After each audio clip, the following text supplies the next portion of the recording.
Летниот период кога опасноста од пожари на отворен простор е најголема, не е доволно овој безбедносен проблем да се преминира само со кампања и делење на брошури. Акцијата што ја започна Дирекцијата за заштита и спасување е за поздравување, меѓутоа треба да подразбира и повеќе системски решенија, од регулатива со дефинирана надлежност на инволвираните субјекти, преку примена на искуства од европските држави, но и одстранување на дефицитите во опрема и професионални извршители. Ова меѓу другото го посочуваат експертите во оваа област. Главните протагонисти на превенцијата во една Хрватска, во една Словенија, во една Србија се доброволните противопожарни друштва. Ние, на жалост, ги маргинализиравме и сега институциите ќе вршат превенција. Океј, мислам, тоа е, пак ќе кажам, за поздравување, али не е тоа, тоа што со самата екипираност на младата популација се офаќа далеку поголема бројка на маса на млади деца кои што може да го дадат својот очекуван резултат. Искуството од Националниот парк Пелистер, како строго заштитена зона со закон, покажуваат дека човечкиот фактор е еден од главните причинители за пожари.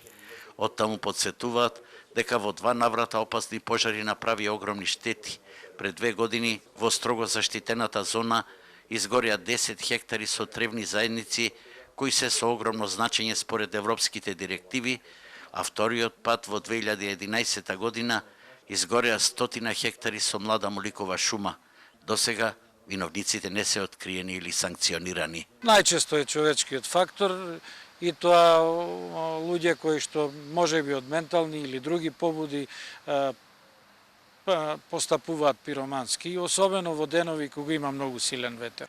Па имаше случај да ја открива, но не знам под кои причини и како тоа не заврши со судски епилог, онака како што би требало да биде опомена за местното население. Пролетоска најчесто овчарите за создавање зелени површини или овоштарите при кастрење на овоштарниците и подпалување на непотребната вегетација, речиси цела држава ја ставија во пламен и покрај законската регулатива, неодговорните навики, а можеби и намери, не ги спречија масовните пожари.